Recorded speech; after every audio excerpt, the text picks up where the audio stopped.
और हम नजर डालते हैं यूपी एक्सप्रेस की खबरों पर। तो उत्तरकाशी के गंगोत्री यमुनोत्री धाम हर्षिल में भारी बर्फबारी हो रही है। सूखी झाला खरसाली गांव, मोरी के सांकरी, जखोल और पुरोला ब्लॉक में भी बर्फबारी हो रही है। स्कूल में एक दिन की छुट्टी दे दी गई है।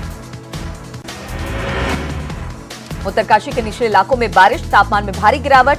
सभी अधिकारियों को बारिश और बर्फबारी को लेकर अलर्ट के निर्देश। चमोली के निचले इलाकों में हल्की बूंदाबांदी, बद्रीनाथ, हिमकुंड और बेदिनी, बुग्याल समेत ऊपरी इलाकों में बर्फबारी जारी। बर्फबारी से औली के ढलाने हुई बर्फ से सफेद टेंट कॉलोनियों के ऊपर जमने लगी बर्फ। पर्यटक टेंटों में संगीत के साथ ले रहे बर्फबारी का आनंद। चक्राता के पास लोखंडी और आसपास के इलाकों में बर्फबारी शुरू। पर्यटक ले रहे बर्फबारी का आनंद। मैदानी इलाकों में बूंदाबांदी के साथ शीतलहर का प्रकोप। पिथौरागढ़ की ऊंचाई वाले इलाकों में जमकर हो रही बर्फबारी। दारमा घाटी में गिरी 3 फीट से अधिक बर्फ। नागलिंग, सिंपू और तिंदाग में लगातार स्नोफॉल जारी।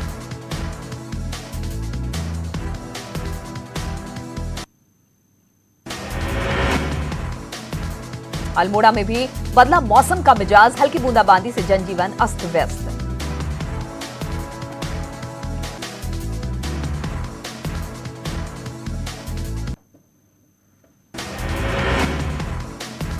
झारखंड में तीसरे चरण के लिए मतदान जारी। 8 जिलों की 17 विधानसभा सीटों पर वोटिंग जारी। 12 संवेदनशील सीट पर 3 बजे तक होगी वोटिंग। 5 सीटों पर शाम 5 बजे तक होगा मतदान।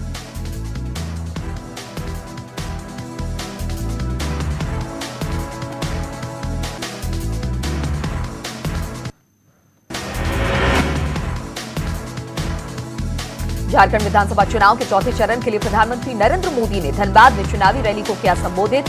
प्रधानमंत्री ने कहा, बीजेपी जो वादा करती है उसे पूरा करती है।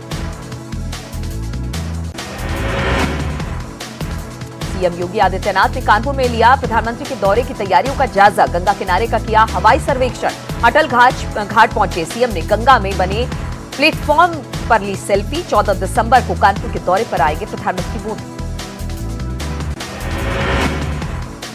अमरोहा में कैबिनेट वित्त मंत्री सुरेश खन्ना ने किया ट्रेजरी दफ्तर का औचक निरीक्षण। अमरोहा के कॉलेज में जाने से पहले किया औचक निरीक्षण। अधिकारियों में मचा हड़कंप। चित्रकूट में मनिकपुर के विधायक आनंद शुक्ला ने मऊ तहसील का ड्रोन से किया निरीक्षण। नहरों में सफाई अभियान का लिया जायजा। किसानों के खेतों में पानी पहुंचाने के दिए निर्देश। कासगंज में समेकित शिक्षा के अंतर्गत उपकरण वितरण का हुआ कार्यक्रम। बीजेपी विधायक वीरेंद्र कुमार सिंह ने प्राइमरी के दिव्यांग बच्चों को बांटे उपकरण। बलिया में मुख्यमंत्री सामूहिक विवाह योजना। बीजेपी विधायक धनंजय कनौजिया की देखरेख में कराया 180 जोड़ों का सामूहिक विवाह। 177 जोड़ों ने लिए 7 फेरे, 3 के कराए गए निकाह। उत्तर प्रदेश जल निगम के करोड़ों के काम में सामने आया घोटाले का खेल। ठेकेदारों ने चहेतों को काम देकर खुद कमाए अरबों रुपए। 30,000 करोड़ के बंदरबाट का पर्दाफाश। लखनऊ विश्वविद्यालय के लॉ डिपार्टमेंट का परीक्षा पेपर हुआ लीक। पेपर लीक का ऑडियो हुआ वायरल। ऑडियो वायरल होने के बाद वाइस चांसलर ने लॉ डिपार्टमेंट के पूर्व डीन प्रोफेसर आर.के. सिंह और डॉक्टर अशोक सोनकर को किया निलंबित। लखनऊ विश्वविद्यालय के दोनों निलंबित प्रोफेसर पर पेपर बनाने और परीक्षा को कोऑर्डिनेट कराने की भी थी जिम्मेदारी। एलएलबी 3rd सेमेस्टर की परीक्षा की गई निरस्त। दोनों शिक्षकों पर दर्ज हो चुकी है एफआईआर। सेंटर बनाए गए सिटी लॉ कॉलेज पर लगाया 5 लाख का जुर्माना। सीबीसीआईडी को सौंपी गई लखनऊ विश्वविद्यालय मामले की जांच। यूनिवर्सिटी प्रशासन की ओर से 2 सदस्यीय जांच कमेटी गठित। फ्लाइंग स्क्वाड को भी जारी हुआ नोटिस।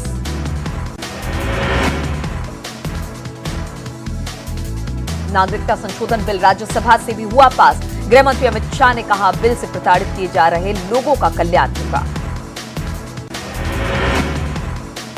सदन में बिल पेश करने के दौरान अमित शाह ने कांग्रेस पर साधा निशाना। कहा, अगर देश में बंटवारा ना हुआ होता तो ये बिल कभी नहीं आता। प्रधानमंत्री मोदी ने नागरिकता संशोधन विधेयक पास होने पर जताई खुशी। कहा, भारत की करुणा और भाईचारे का ऐतिहासिक दिन। नागरिकता संशोधन विधेयक 2019 के पक्ष में वोट करने वाले सभी सांसदों का जताया आभार।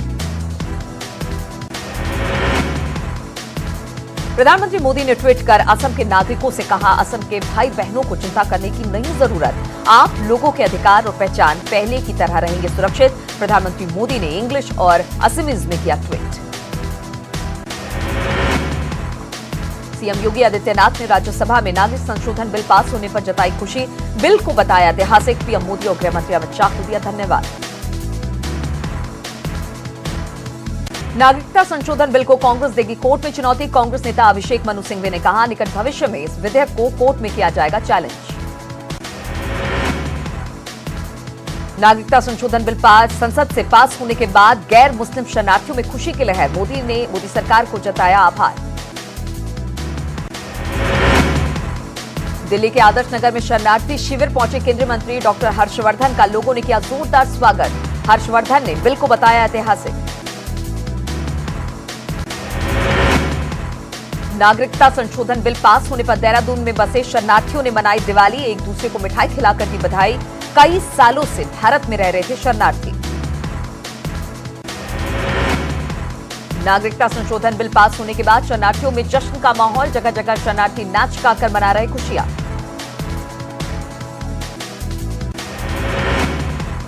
हाथरस में नागरिकता संशोधन बिल पास होने की खुशी में बीजेपी कार्यकर्ताओं ने ढोल नगाड़ों के साथ जमकर की आतिशबाजी। एक दूसरे को मिठाई खिलाकर मनाया जश्न।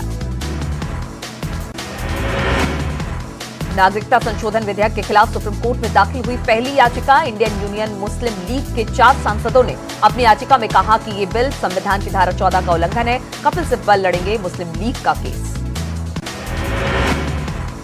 गोंडा में भी शादी समारोह में दूल्हे को महंगे गिफ्ट की जगह उपहार में मिली प्याज की थैली। तोहफा पाकर दूल्हा दुल्हन काफी खुश। स्टेज पर लगे भारत माता के जय के नारे। मेरठ के नवीन मंडी में सस्ती प्याज की दुकान बनी चर्चा का विषय। कृषि उत्पादन मंडी समिति की तरफ से लगाए गए प्याज के स्टॉल। 45 रुपए किलो मिल रही है प्याज। मेरठ में अफगानी प्याज की कीमत 45 रुपए किलो। सस्ती प्याज से लोगों को मिले राहत। प्याज लेने वाले ग्राहकों का मोबाइल नंबर भी किया जा रहा है रजिस्टर। हापुड़ में एक मोबाइल दुकानदार ने दिया अनोखा ऑफर। कारोबार बढ़ाने के लिए नया फोन खरीदने पर ग्राहकों को 1 किलो प्याज का देने का ऑफर शुरू किया।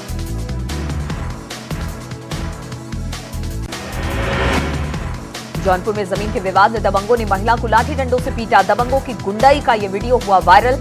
जौनपुर के नगर कोतवाली का मामला। फर्रुखाबाद में पैसे के लेन देन में महिला वकील ने सरेआम युवक को पीटा। पिटाई से कलेक्ट्रेट परिसर में मचा हड़कंप। ग्रेटर नोएडा में विवाद के चलते एक व्यक्ति ने होमगार्ड समेत उसके परिवार की गाड़ी से कुचलने की कोशिश की। होमगार्ड की शिकायत पर एसएसपी ने तुरंत लिया एक्शन। आरोपी गिरफ्तार। कानपुर में एंटी रोमियो स्क्वाड ने सिखाया मंचलों को सबक। सिविल ड्रेस में महिला पुलिसकर्मियों ने सबसे पहले मंचलों को ड्रेस करने के बाद की पिटाई। पार्क में सबके सामने उठक बैठक करवाई। संभल में एंटी रोमियो स्क्वाड ने भरे बाजार में मंचलों को सिखाया सबक। पिटाई के बाद लगवाई उठक बैठक। केस किया दर्ज। बदायूं में नाबालिग छात्रा से छेड़खानी का वीडियो वायरल। पुलिस ने मामले का लिया स्वतः संज्ञान। 30 आरोपियों को गिरफ्तार कर भेजा जेल। एक आरोपी की तलाश जारी। आरोपियों के खिलाफ पॉक्सो एक्ट में मुकदमा दर्ज। मुरादाबाद में पुलिस ने बनाई 20 एंटी रोमियो टीम। सभी स्कूल, कॉलेज, शॉपिंग मॉल पर है पैनी नजर। सीएम के आदेश के बाद एक्शन में प्रशासन।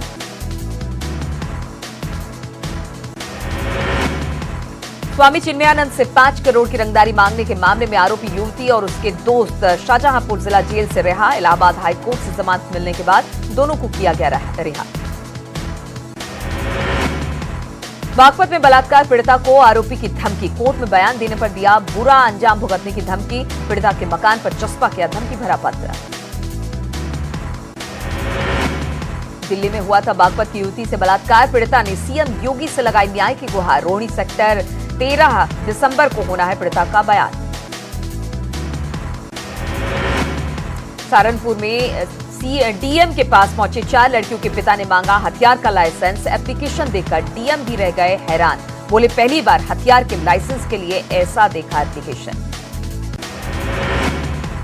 उन्नाव की रेप पीड़िता के परिवार से मिलने पहुंची उत्तर प्रदेश राज्य महिला आयोग सदस्य मनोरमा शुक्ला ने घटना को बताया दुखद। परिवार को दोषियों के खिलाफ सख्त कार्रवाई का दिया आश्वासन।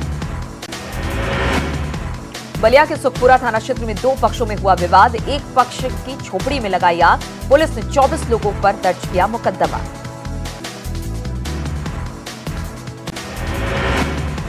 सहारनपुर में एसआर कॉम्प्लेक्स की पार्किंग में खड़ी कार में अचानक आग लग गई। फायर ब्रिगेड की 2 गाड़ियों ने आग पर काबू पाया। चित्रकूट के मंडी परिसर में किसान के खड़े ट्रैक्टर में संदिग्ध परिस्थितियों में लगी आग। किसान अपना धान बेचने आया था गल्ला मंडी।